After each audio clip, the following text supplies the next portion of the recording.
আমার এই যে মোবাইলটা কালকে আদালত দিয়েছে 3 বছর পরে, এ মোবাইলে যদি কল আসে সর্বোচ্চ তারেক জিয়ার পিএস অপু ভাই থেকে কল আসবে, এর চাইতে উপর থেকে আর আসবে না। উনি আমার সাথে 3 বছর ছেলে ছেলে একটা পরিচয় আছে, তারেক জিয়ার পিএস অপু, নাম শোনেননি? উনি হয়তো কল দিতে পারে, খুব ভালোবাসে আমার। আর ডাক্তার ইউনূসের মোবাইলে কল আসে একেবারে বারাক ওবামা জো বাইডেন থেকে, শি জিনপিং থেকে। আপনি টের পান, আন্দাজে লাফান। আনসারের নাম নিয়ে লাভ দিয়েছিলেন, পিটিয়ে মানুষ ঘরে ঢুকিয়েছে। ওদের যে চরিত্র দেখবেন কিছুদিন পরে এই রাজবাড়ি গোয়ালন্দ ঘাটের এই বেশ্যাদেরকেও রাস্তায় নামাবে। ওরা এটাই চালাচ্ছে এখন, কিচ্ছু ছিড়তে পারবেন না।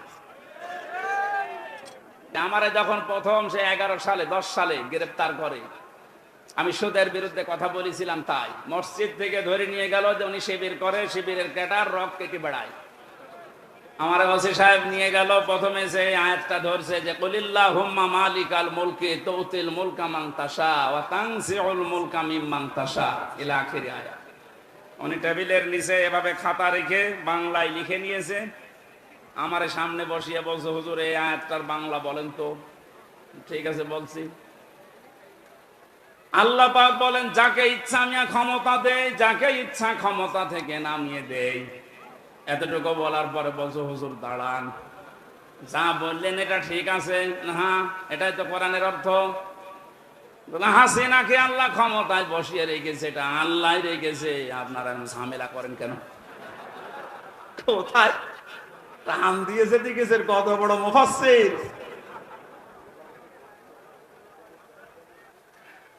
সূরা আলে ইমরানের 178 নম্বর আয়াতটা গত কয়েকদিন আগে আমি তাফসীর সব পড়তে গিয়ে দেখি ওই ওসির কথার পুরা উল্টা। আল্লাহ বলেন, কাফের জালেম এদেরকে আমি ক্ষমতার চেয়ারে বসিয়ে রাখি যেন ওদের পাপের মারটা পরিপূর্ণ হয়ে যায়। পাপ যখন একেবারে পরিপূর্ণ হয়ে যায়, তখন আর ভালো হওয়ার নিয়ত থাকলে ওরে আমি আর সুযোগ দেই না, যেমন ফেরাউনকে দেইনি। তখন আমি কি করি? ওদের জন্য যন্ত্রণাদায়ক এবং অপমানজনক একটা শাস্তির ব্যবস্থা করি।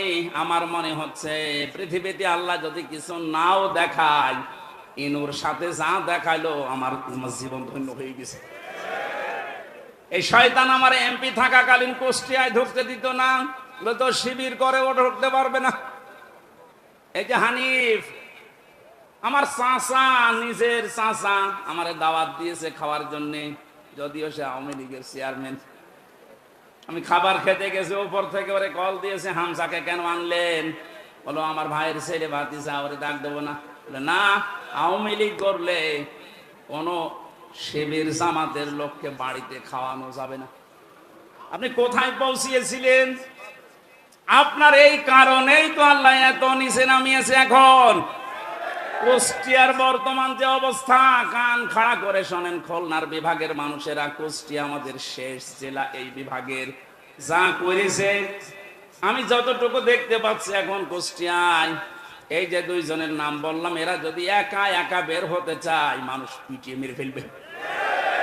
পুলিশ নিয়ে বের হয়েছিল আদালতে, তাও মানুষ ডিম নিয়েছে, লাথি দিয়েছে। আর একা একা থাকলে মানিকের মতো বিসি কেটে নেবে।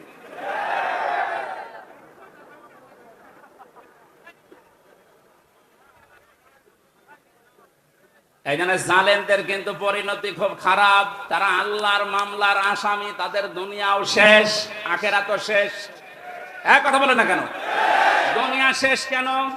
আল্লাহু লা ইয়াহদিল কওমাজ জালিমিন, জালেমদেরকে আল্লাহ পথ দেখাচ্ছে না, দেখাবেও না। ইয়াহদি এটা মজারে, বর্তমান, ভবিষ্যৎ, প্রেজেন্ট, ফিউচার। কোন জালেমকে আল্লাহ হেদায়েত দিচ্ছে না, দেবে না। এজন্য আমরা যেন জালেম না হয়, নারী হোক আর পুরুষ হোক, কোন বিষয়ে যেন জুলুম করবেন না। অনেক মহিলা আছে তার স্বামীর উপরে জুলুম করছেন, আছে।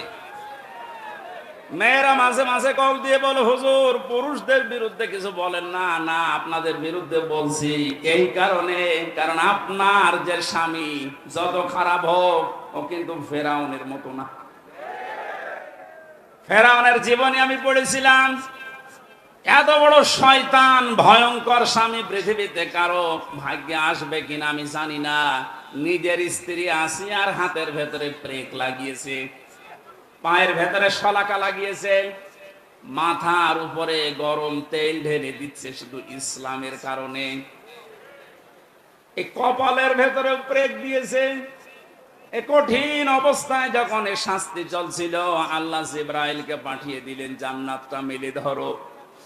হযরতে জিবরাইল এসে যখন জান্নাত দেখালেন, হযরতে আসিয়া ডাক দিয়ে বলেছিলেন, মাবুদ তুমি আমার জন্য জান্নাত পাঠিয়েছো, আমি জান্নাত চাই না, আমি চাই তুমি যেখানে থাকো ওই জায়গায় একটা ঘর আমার জন্য বানিয়ে দাও, যেন সব সময় তোমাকে দেখা যায়। দ্বিতীয় নম্বর, একটু ভালো করে মেয়েরা, এটাই আপনার ওয়াজ। দ্বিতীয় নম্বর তিনি বলেছিলেন, অনাজ্জিনি মিন ফিরআউনা ওয়া আমালিহি ওয়া নাজ্জিনি মিনাল কওমিজ জালিমিন। সূরা তাহরিমের 12 নম্বর আয়াত। হযরতে আসিয়া বলেছিলেন, মাবুদ আমার স্বামী আমার উপর যে অত্যাচার জুলুম করছে, লোকজন দিয়ে নিজেও দেখতেছে, তুমি এই জুলুম অত্যাচার থেকে আমাকে বাঁচাও, কিন্তু আমার স্বামীর উপরে তুমি গজব দিও না।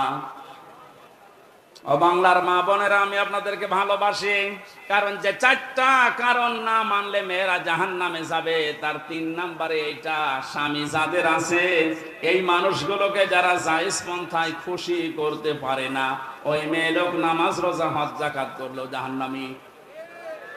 অনেকে এটা হয়তো বোঝেন না, বা বোঝার পরেও না জেনে না বুঝে ভুল করছেন। আপনাকে আমি থামার জন্য বলছি, এই পৃথিবীতে সবচাইতে বড় মেহমান আপনার জন্য আপনার স্বামী। আমি যে উদাহরণ দিলাম যে এই মহিলার মতো এত বড় ভয়ঙ্কর স্বামী দুনিয়ায় কারণে যশোর, খুলনা, বাগেরহাট, এ সাতক্ষীরা তো নেই। না না, এত বড় খারাপ স্বামী আছে কার? আছে মানে আপনি কি এরকম নাকি?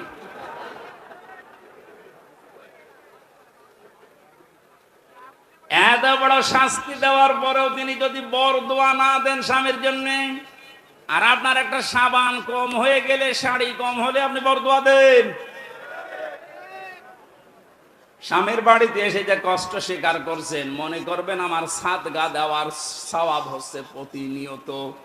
এখানে যে সমস্ত মা বোনেরা স্বামীর বাড়িতে অত্যাচার, জুলুম, নির্যাতনের শিকার হয়ে আছেন, আপনার কিন্তু প্লাস পয়েন্ট, আপনি জান্নাতের দিকে এগিয়ে যাচ্ছেন। মাঝখান থেকে ফেরাউন মার্কা যদি আপনার ওই স্বামীটা হয়, ও জাহান্নামের দিকে এগিয়ে যাচ্ছে। বলেন নাউজুবিল্লাহ। এই জন্য আমার স্ত্রীর দ্বারা যেন স্বামী জুলুমের শিকার না হয়, স্বামীর দ্বারা কোনো স্ত্রী যেন জুলুমের শিকার না হয়।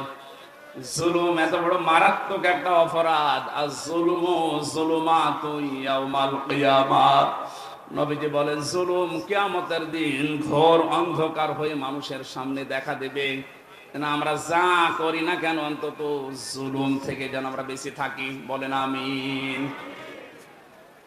এটা আল্লাহ এত বেশি ঘৃণা করেন এই জুলুমকে। সূরা ইব্রাহিম 13 নম্বর পারা 19 নম্বর পৃষ্ঠা 12 নম্বর লাইনের 42 নম্বর আয়াতটা আল্লাহ জালেমদেরকে নাযিল করেছেন তাদের দেখে। ওয়ালা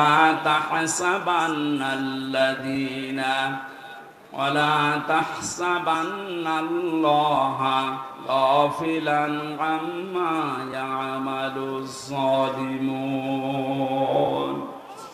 রব্বুল আলামিন বলেন, নবী আপনি কি মনে করেন যে জালেমদের সম্পর্কে আমি কোনো খোঁজ খবর রাখি না? আমি সব চাইতে বেশি খোঁজ রাখি জালেমদের কাছের উপরে। এই জন্য জালেম বিদায় নিয়েছে। কিয়ামত পর্যন্ত এই দেশের এই চেয়ারে যেন কোনো জালেম বসতে না পারে, সে ব্যবস্থা আমাদের এখনই করা লাগবে। আমার কথার অর্থ যদি না বুঝে থাকেন, ঝড়ি কোদাল নিয়ে আসেন। কথা বুঝতেছেন? পৃথিবীতে কোন জালেম জানোয়ার চেয়ারে আসতে না পারে, সে ব্যবস্থা আমাদের এখনই ওই পথগুলো বন্ধ করা লাগবে। কারণ জালেম যদি আবার আসেও কিন্তু আরো ভয়ঙ্কর হবে। দরুদ আর সালাম পাঠ করে আমার আজকের আলোচনার বিষয় হচ্ছে হাসরের ময়দানে 5 ধরনের মানুষ শুধু কাঁদবে।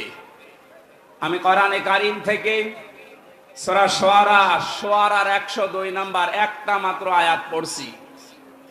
আল্লাহ রাব্বুল আলামিন এই আয়াতে আমাদেরকে আফসোসের কথা জানিয়েছেন।